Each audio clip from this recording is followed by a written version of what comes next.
Martine, qu'est-ce qui t'a donné envie d'accompagner les gens dans leur choix de carrière, dans leur choix de vie?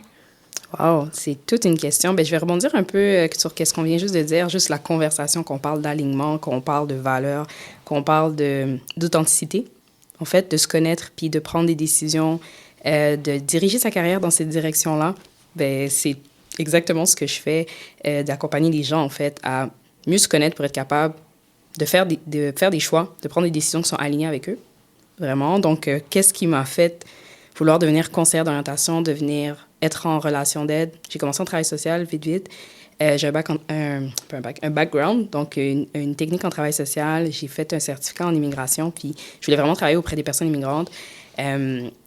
Et qu'est-ce qui a le plus d'impact de ce que je vois là, au niveau des personnes immigrantes? C'est souvent les études, la carrière.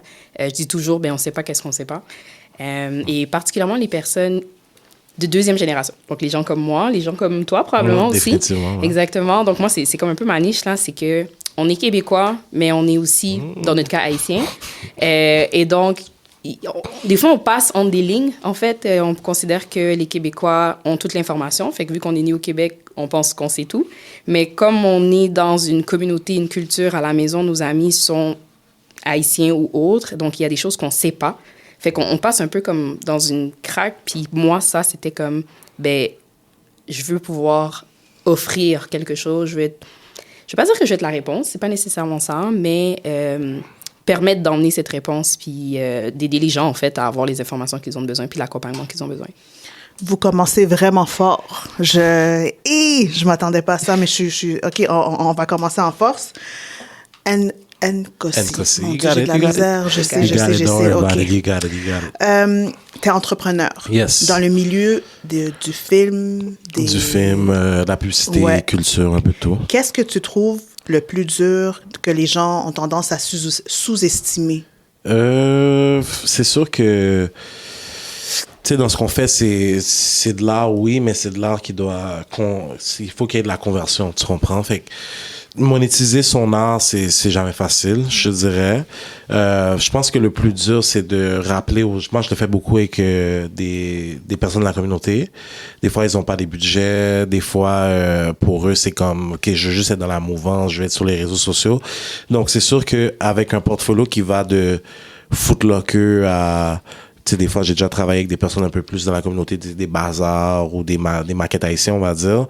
Des fois, moi, ça me met dans une situation un peu difficile où est-ce que on me demande la Terre et la Lune, mais basé sur mon portfolio d'affaires, avec les gens avec qui j'ai déjà fait, puis avec mon expertise aussi, je serais supposé demander quelque chose de conséquent, tu comprends? Donc là, c'est de trouver le middle ground entre mon expertise, comment j'ai l'habitude de le faire avec des compagnies qui ont les moyens, les reins, versus quand je travaille avec des gens de la communauté, que c'est pas toujours clair pour eux, les barèmes, mais que c'est beaucoup un travail de vulgarisation, je te dirais. Je dois leur expliquer pourquoi ça vaut ça, quelles sont les attentes.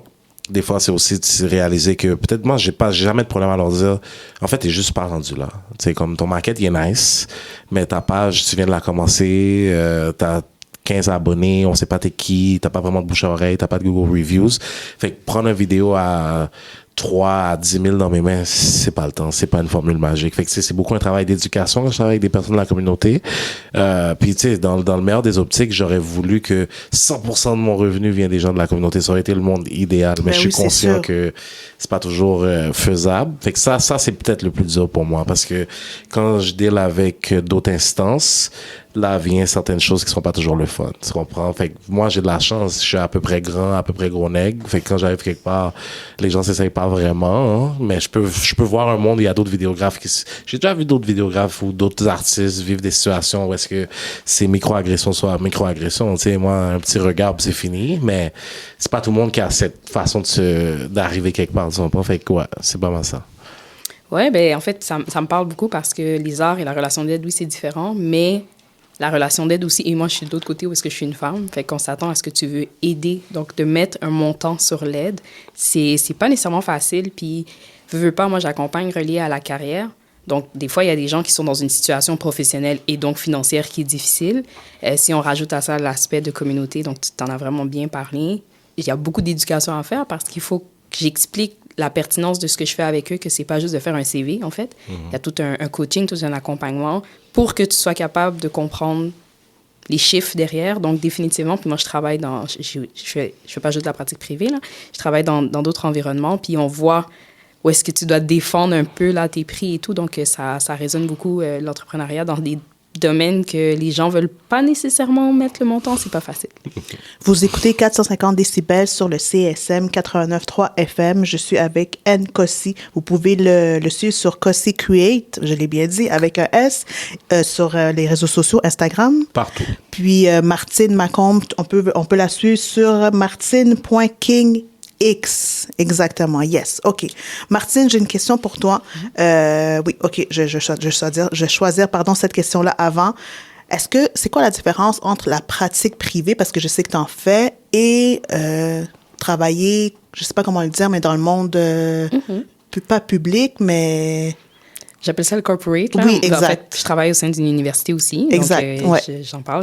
J'ai aucun problème. Là, je travaille chez HEC Montréal. C'est une université, mais c'est aussi une université en gestion. Fait que j'aime bien dire que je travaille dans le corporate aussi et la pratique privée. C'est quoi la différence? Ouais. Oh mon Dieu, ben, ça dépend à quel niveau. Il y en a tellement. On va aller le plus simple, juste pour que nos auditeurs, auditrices puissent comprendre. Tu sais, s'il y a deux mondes parallèles. J'ai envie de dire pour les gens, la différence, c'est, oui, c'est bien beau de dire qu'il y a de la flexibilité, que c'est toi ton propre boss, etc. Par contre, être ton propre boss, c'est aussi avoir toutes les responsabilités qui viennent avec ce que tu fais. Donc, la pratique privée, en fait, je me suis découverte dans les dernières années, en plus d'être conseillère d'orientation, je gère nouvellement une équipe, je fais un peu de la communication, je dois faire des finances, je dois penser à la stratégie. Donc, bref, il y a beaucoup d'autres choses qui viennent avec, mais il y a le côté où est-ce que ce que je fais me ressemble. Ça, c'est l'élément qui est le fun, qui est positif. C'est le côté où est-ce que ma clientèle, ma manière d'intervenir, ma manière de travailler, la manière que j'offre mes services, à qui je l'offre, pourquoi, ça me ressemble, ça me correspond, alors que dans le corporate, donc peu importe où, ton 9 à 5, si on veut, tu peux influencer, tu peux mettre un peu ta couleur, mais c'est sûr qu'il y a un cadre, puis il faut que tu rentres un peu plus à l'intérieur de ce cadre-là. Donc ça serait les différences.